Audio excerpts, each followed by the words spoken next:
here, coming to you from the interweb dungeon. Tonight, I am doing something a little different than I normally do. I am reviewing a new film. I know, right? Now, the reason I'm reviewing this film is because it's based on a classic film that they decided they needed a remake of. Now, what this film is called, Poltergeist. Now, I'm sure most of you have seen the original, and you're asking yourself the same question I asked myself: why? Why do they need to remake something that doesn't need to be remade? So tonight, I actually have a special guest star in the dungeon with me who also saw this film. So let's give it up for Vince Maniaci. Maniaci? What? Maniaci. It doesn't matter. I'm here from Box Office Maniacs. Kind of like the name. You should like the name. So Vince, let's get right into the review here. Alright, so the original Halloween was, of course, a classic. Halloween was a classic, but we're talking about Poltergeist. Oh yeah, that's right. Sorry, I had a couple drinks over at the interweb bar and before I came to the dungeon. You going to be able to make it through this one? Maybe. You know how it is. Especially after I saw this movie. I had to have a few drinks. So the original Poltergeist was a classic film.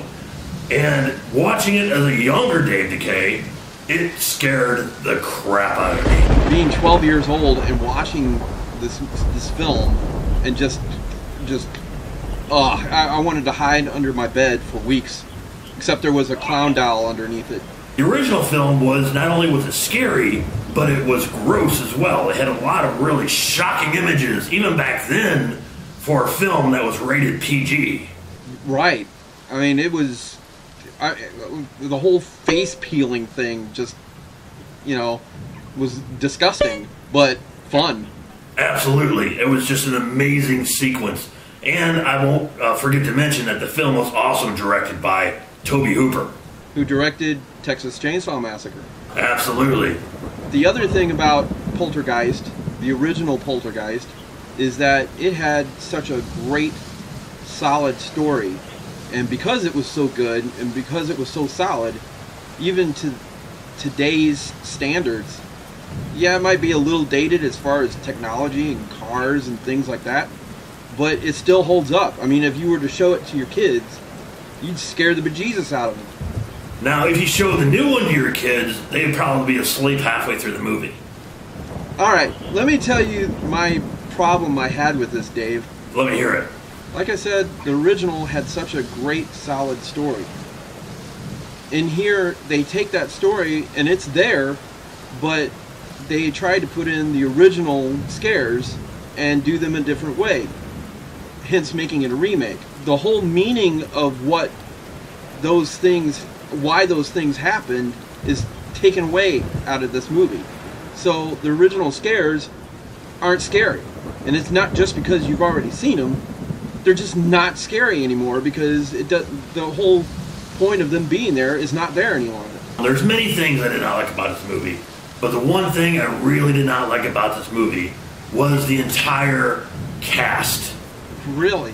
I thought the acting in this film was atrocious.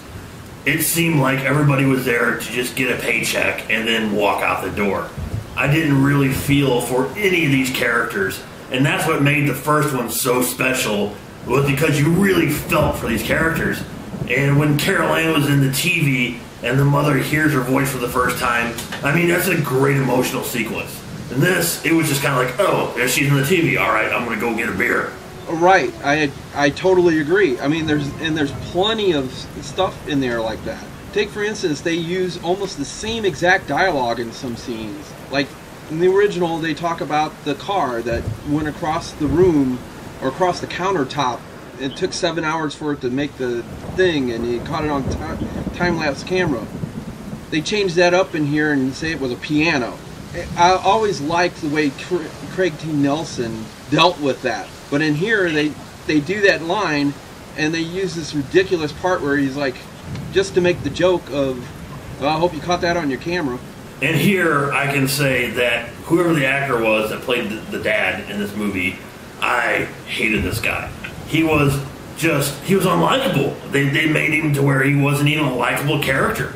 I mean, he was just a drunk, out of work guy, and he was just an unlikable character. And you know, that's again going back to the original, that the family was so likable, and the dad was cool, and the mother was cool, and they were a cool family, and all this just craziness happens to them.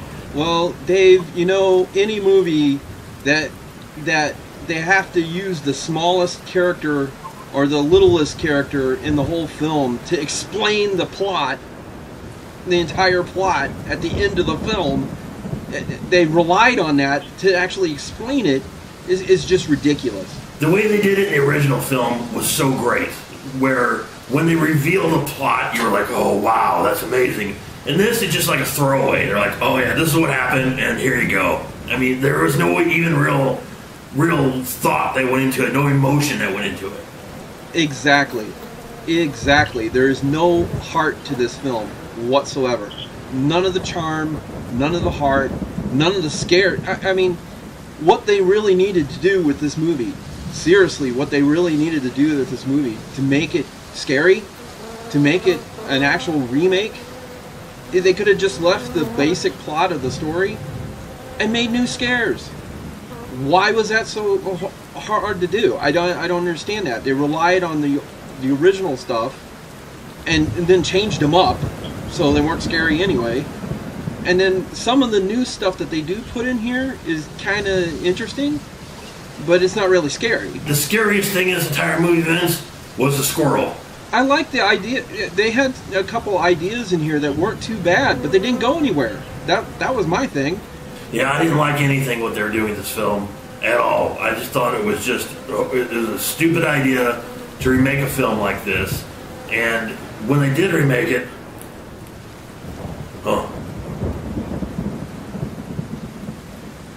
I'm just pulling a leaf out of my beard. I don't know how it got there. It fails. That's the problem. It's a big disappointment. What was so great about the original film is they left it to your imagination. And that's what was so great about it. You didn't know what was in that closet. You just seen that bright light, and it was, and in your head, you were seeing what Carol Ann was seeing, and you didn't get to see it. In this film, they do show it, and it's stupid. Oh, and the little girl too. I mean, when they take Carol Ann in the original film, when they take her away, the whole point of her going away is because the spirits they wanted what she had, and that was her innocence and her life and her life force. They say it in the film. None of that's in here. When they take this girl, it's because she's a psychic. What the hell? Again, I hated this film, and I don't say that too often, but this is one of the worst remakes I have ever seen, and they just need to stop making remakes. Just stop, unless you can make something better or equal to the original like they did with Evil Dead. The whole thing with the clown doll scared the crap out of me when I was a kid. I mean, that's like the one scare in the original Poltergeist that has scared me for years. And in here, they have a creepy doll, and they have a box of creepy dolls, which I thought was, all right, well, this might be an interesting idea. But they go nowhere with it. That's the problem with this movie. It goes nowhere. All right, Vince, so let's bring up the meter and see what we're going to give it. For me, I think you already know. This movie is a 1 out of 5. Well, I would have to give it just a bit more because I like I said, I like the ideas that they were coming up with. I just wish they had actually done something with it. So I liked it a little bit more than that, and I'd give it a 2. Hopefully you will come back and visit the dungeon or even the interweb bar when you get a chance. This has been great, Dave. I'm glad I got the chance to come here. So please subscribe to Dave Decay's show, and please subscribe to Box Office Maniacs. This would be, so far, in my book, the worst remake I have ever seen.